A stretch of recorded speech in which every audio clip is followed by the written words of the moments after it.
Bonjour à tous et à tous. On va se plonger dans une période critique. Imaginez un monde qui sort à peine de la guerre la plus terrible de son histoire. Et pourtant, en à peine 3 ans, entre 1936 et 1939, une série de coups de poker, de promesses brisées et d'agressions va le faire basculer dans un conflit encore plus monstrueux. Alors comment ça a pu arriver? C'est ce qu'on va décortiquer ensemble. Regardez ça. Entre la fin de la der DDR en 1918 et le début de la Seconde Guerre mondiale, il y a seulement 20 ans. 20 petites années. C'est fou, non? Une paix qui s'est révélée être d'une fragilité terrifiante. La question est donc simple. Mais que s'est-il passé pendant ces 20 ans? Comment est-ce que les espoirs d'une paix durable ont pu s'évaporer aussi vite, pour laisser place de nouveau à la marche vers la guerre? Allez, on remonte le fil des événements.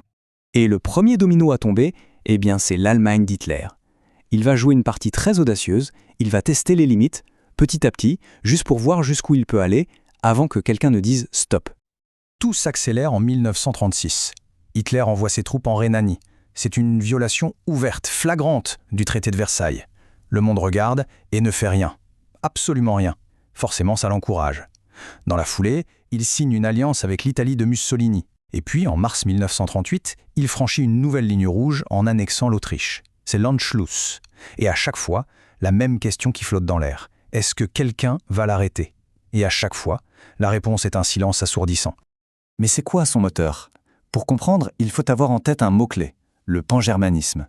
Son grand projet, son obsession, c'est de créer une grande Allemagne en rassemblant tous les peuples qui parlent allemand. L'Autriche, ce n'était qu'une première étape.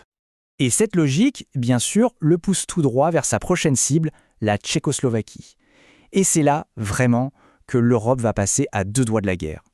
Toujours dans son projet pangermaniste, Hitler se tourne donc vers la Tchécoslovaquie et il réclame une région bien précise, les Sudètes. Pourquoi? Parce qu'elle est peuplée de germanophones. Pour lui, ce n'est pas une invasion. Non, c'est un juste retour des choses. Sauf que là, les Tchécoslovaques disent non.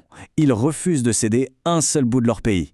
Et ils sont confiants parce qu'ils se tournent vers leurs alliés puissants, la France et le Royaume-Uni, qui ont signé des traités pour les protéger. C'est le moment de vérité. Est-ce que ces promesses sur papier valent quelque chose face à une menace de guerre bien réelle? On arrive au moment de la décision pour Paris et Londres. Et le choix est terrible. Soit la confrontation, et ça veut dire la guerre, tout de suite, soit la concession, et ça veut dire lâcher un allié. Pour bien comprendre ce qui va suivre, il faut se mettre dans l'ambiance de l'époque. Le souvenir des tranchées, de l'horreur de 14-18 est encore dans toutes les têtes. L'opinion publique, elle est unanime et le message envoyé au gouvernement est limpide. Tout, absolument tout, sauf une nouvelle guerre. Et la décision tombe, en septembre 1938, à la conférence de Munich. Sans même inviter les Tchécoslovaques à la table des négociations, le Français Daladier et le Britannique Chamberlain cèdent. Ils donnent les Sudètes à Hitler, ils sacrifient leur allié en pensant ou en espérant sauver la paix. Et c'est ça, toute l'ambiguïté incroyable de Munich. D'un côté, il y a la façade, le public. Et là, c'est l'euphorie. Daladier et Chamberlain rentrent chez eux en héros, acclamés pour avoir sauvé la paix.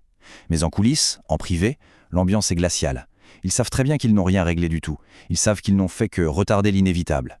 Ils ont gagné du temps, un temps qu'il faut maintenant utiliser à toute vitesse pour préparer la guerre qu'ils ont fait semblant d'éviter. Évidemment, cette passivité ne fait que conforter Hitler dans ses plans. Quelques mois plus tard, il déchire sa promesse et ses troupes envahissent tout le reste de la Tchécoslovaquie. Le pays n'existe plus. Les démocraties viennent de prouver leur faiblesse au monde entier. On avance maintenant jusqu'au dernier été de paix, l'été 39. Et là, on va assister à une manœuvre diplomatique totalement choquante, complètement inattendue, qui va faire sauter le tout dernier verrou avant une guerre totale. Quand la nouvelle tombe, c'est la stupéfaction générale. Les 2 pires ennemis du monde, l'Allemagne nazie et l'Union soviétique, viennent de signer un pacte de non-agression. C'est juste impensable. D'un côté, un régime fasciste qui a construit toute son idéologie sur la haine du communisme, de l'autre, le régime communiste qui a juré d'abattre le fascisme. Alors, comment c'est possible? En fait, c'est un pur calcul cynique des 2 dictateurs. Staline a lu Mein Kampf. Il sait parfaitement qu'un jour ou l'autre, Hitler se retournera contre lui. Et il a désespérément besoin de temps pour préparer son armée. Mais il y a pire. Le pacte contient une clause secrète, cachée au reste du monde, qui organise déjà le démembrement de leur voisin commun, la Pologne. Avec ce pacte en poche, Hitler a maintenant les mains totalement libres à l'Est. Le dernier obstacle est levé. L'acte final, l'acte irrévocable, peut commencer. 1er septembre 1939. Une date qui résonne encore terriblement aujourd'hui. C'est le jour où les tout derniers espoirs de paix en Europe s'éteignent. Le point de non-retour est atteint. Sans plus aucune peur d'une réaction soviétique dans son dos, l'armée allemande déferle sur la Pologne, le tout sans même une déclaration de guerre officielle. Mais cette fois, c'est l'agression de trop. La ligne rouge a été pulvérisée. Fidèles à leur dernière promesse, la France et le Royaume-Uni déclarent la guerre à l'Allemagne le 3 septembre. L'engrenage est enclenché. La Seconde Guerre mondiale vient de commencer. Ce qui nous laisse avec une question assez vertigineuse. En regardant toute cette chaîne d'événements, cette politique d'apaisement face à un projet de conquête qui était finalement écrit noir sur blanc, la paix avait-elle vraiment une chance?